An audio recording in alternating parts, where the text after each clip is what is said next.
Okay, what's up? What is good, people? Back like we never left. Another edition of Power Rankings here for the SPL. Talking about week 4 here. It's April 16th, 2018. We got week 5 right ahead of us here tomorrow, but we're going to be talking about last week's games. We're going to do a recap of everything and see where the teams stand after their performances.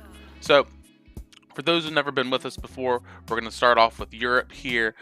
Europe plays on Tuesday, NA's the day after, there on Wednesday. So just kind of going in order here. And how we like to do is we start at number 6 and we work our way up to number 1 here. We've got the power rankings over here on the left side of our screen. So starting off with Mouse Sports. So Reddit comment of the week goes to Necroman here on the Reddit and asks, what happens first, Dardes on a Hunter or Dardes on a Guardian? It's a good question, Necroman. Personally, I think Tank on her has a lot of untapped potential, but Blink Kuzenbo is good for a laugh as well. So I'll put $25 on the Guardian, and we'll do a gym giveaway if I happen to be wrong next week. In other news, Big Man Tings is still rocking it out in the mid lane, so there's a bright spot for a team that's been otherwise kind of dim. Looking here at number 5, we got SK Gaming. So I'm pumped. My boys SK, they finally broke the losing streak, and they did so in spectacular fashion. So Who the Best has definitely made a clear improvement between his debut in week 3 up to week 4 here. Big improvements. Pumped to see that dude doing well. Nothing against Badger or anything like that. I'm not hating on Badger. I'm just pumped to see a rookie come in and make strides. And it was also cool to see Funballer and Fails just pop off. They just had really great games. The loss to Rival wasn't too terribly surprising, but for what it's worth, the team is still trending up. And for my money, the Fire Drill is the MVP. Looking over here at Obey, they take the number 4 spot this week. So it's been about 4 weeks, so I think it's about time we address the elephant in the room and ask, who's the carry on this squad? What? So Raffer and Zalia, they're actually having a pretty okay season when you look at them statistically. Even Twig isn't doing too bad himself.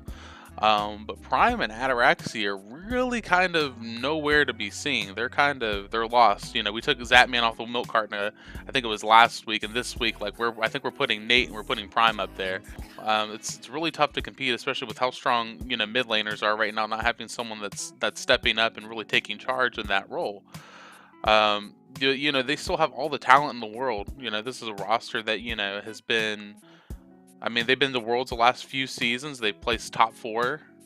I mean, they've got it. They just have to step up, just do some soul searching, and just kind of figure out, how to glue all the pieces together and make it work like Energy has. Looking at number 3 here, we have Team Dignitas. So I might get a little flack for this. I might catch some hands for this one, but I think that this game this week against Energy is going to be the defining set for Dignitas, the split. This is when we look back and say, how did the spring split go for them? This is the game we're going to be looking at. They were locked in a 3-way deadlock, tied for first place with 2 other championship caliber teams, and when everything was on the line, when the spotlight was shown brightest on them, they choked. You choked. It was yours for the taking, and you choked. They won game 1, and they just dropped the next 2 games. I don't know if it's just like it's a mental thing for this team. I kind of mentioned that in last week's show, but it just seems like this is a team that kind of defeats itself. I put a lot of the, I wouldn't say a lot of the blame. I'm not a finger pointer kind of guy, but I think a lot of this falls onto Cuvo Fred, who had a great first game and then just kind of disappeared the last couple of games. Fortunately, they're not out of the race. They still have a chance to maintain their spot. If they win over Rival, that's going to be good for them. And if Energy lose to Rival, I mean, that just maintains the deadlock, assuming that these other teams beat the, Obey and SK Gaming and Mouse. There's no upsets, throughout the course of the next couple of weeks. But the issue here is that Destiny is no longer in their hands. They have to definitely rely on getting some help from some other teams. Okay, looking at number 2 here in Europe, we got Team Rival. So the Reapers keep rolling in week 4. They pick up a couple of wins against the lower seeded EU teams. Not sure if anyone else noticed, but in 4 of those games, I mean, they played 2 sets, 2 games each. For Callus and Ice, they only played Ares and Nemesis respectively, so they only played 1 god for 4 games, which how that was allowed to happen, I have no idea. But even more cheeky than that was probably the Blink Artemis on Vote MBK. It felt like watching a Challengers Cup, you know, when you have a really, really strong team that's rising up through the ranks and they just are just pub stomping people and just kind of doing whatever they want. That's kind of what these games this week felt like that Rival were doing. You got to remember still, like even these lower seeded teams are still SPL caliber teams. So I think that's really just a testament to just how good Rival are right now. If you haven't already, I would definitely be marking a week 6's match against Energy. I think this is going to be what it comes down to. You know, it's got that Ollie Frazier kind of feel to it. You know, the 2 best teams in Europe are going to go head to head, and it's probably going to decide honestly who takes the first seed in the region. So this might also be a sneak peek of what we could be seeing here in the spring finals. So definitely mark that on your calendar. I think that's going to be probably the best game of the split so far. And then last but not least, we got the 2-time defending world champions, Energy. Well, I guess they're not defending, but they're the 2-time world champions, Energy.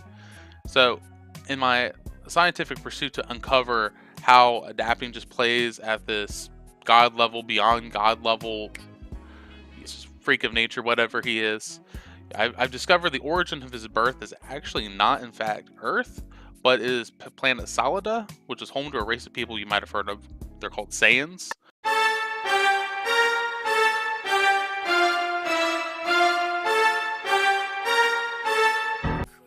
But jokes aside, seriously, you know, I look at this team front to back, and there's just monsters just across the board from lane to lane. Just everyone is just playing out of their mind good right now. This team has just really came together the way we had hoped they would.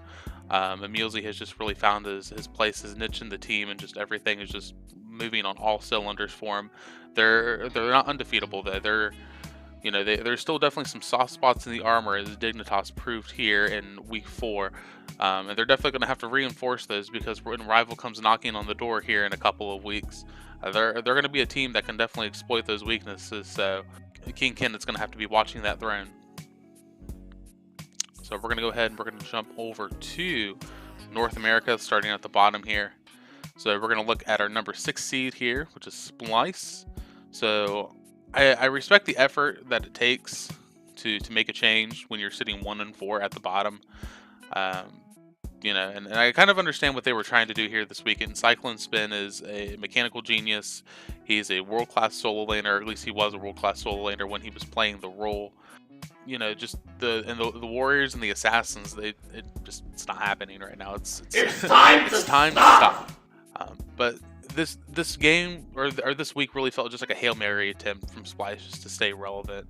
There's a lot of talent on this roster. They're much like the Bay. This is a team, or this is a roster that when you look at it on paper, you say that they could realistically compete with anyone in the world. They're just kind of falling off in the late game because they aren't choosing to carry in the ADC role for whatever reason. But you know, they're gonna have some time to work some things out. But again, a lot of talent on this team. Definitely think that they still have a lot of room to improve. I think a lot of it comes down to a lack of leadership and unity. So coming in at number 5, we have Trifecta. For those who are curious, by the way, what the D stood for, and Scary D, it stands for dunk, as in slam dunk. As in, your boy Ronnie is out here playing street hoops and breaking ankles against all these kids.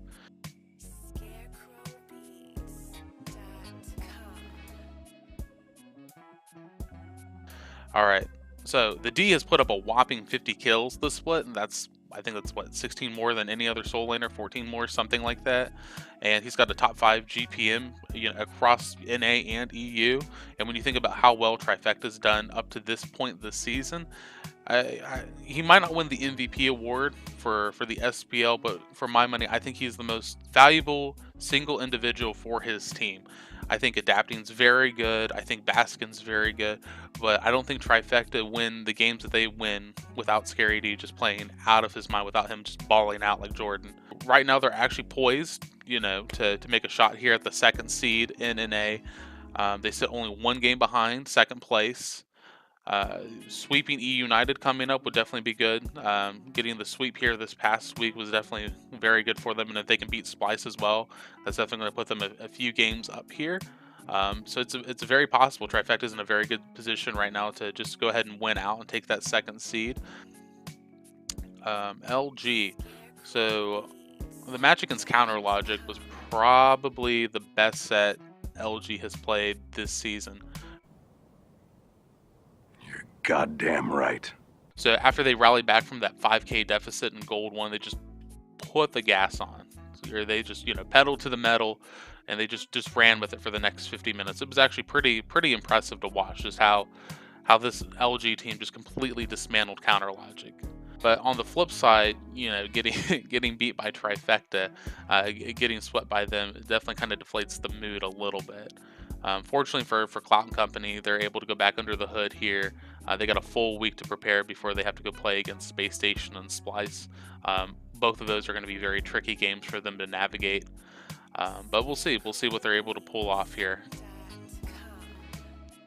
So CLG comes in here at the number 3 spot. If I were a member of LG this week, personally, just speaking from a competitive nature, someone that's played college sports, someone that's kind of dabbled in the semi-pro amateur scene here of Smite, I'd be furious. I'd be super pissed.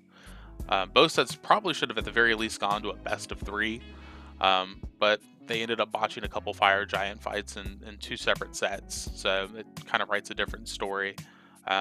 This isn't to take away from anything that LG or E United had done, but the whole squad just looked completely off their game, especially homie FA.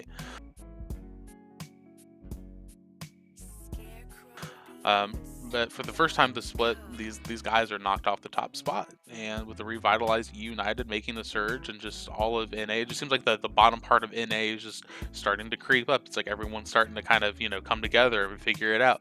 It's going to be really tough to maintain that position right now. There's a quote by Jack Dempsey that I really like. And I think this really holds true to CLG, and it's a champion is someone who gets up when he can. And I think these next 2 weeks are going to really prove, if CLG, the team that we saw through the first 3 weeks, are they just this dominant powerhouse who really is a contender, or are they pretenders who just happen to get hot and now are just cooled off and are really playing how they truly play? Number 2 here, we have E United. If you would have asked me after the first 2 weeks how I thought E United would do for the rest of the season, I would have said they were probably going to do terrible, and I would have laughed at you.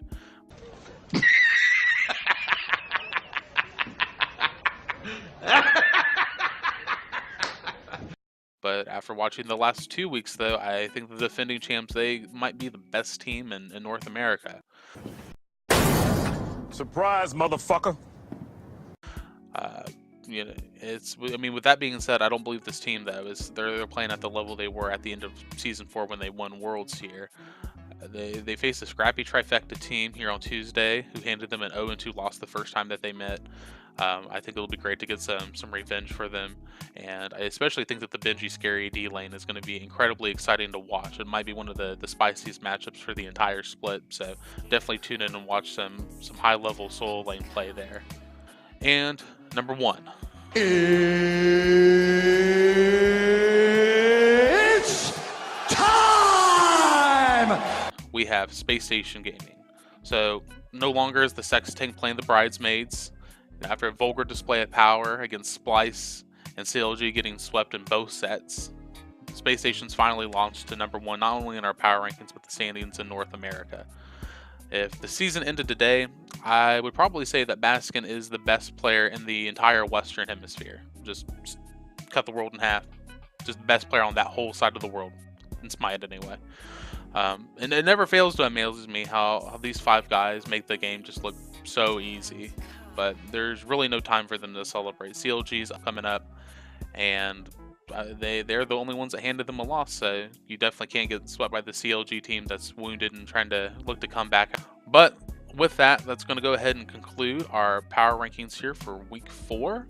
I definitely appreciate anyone who tuned into the stream. I appreciate anyone who checked the video out.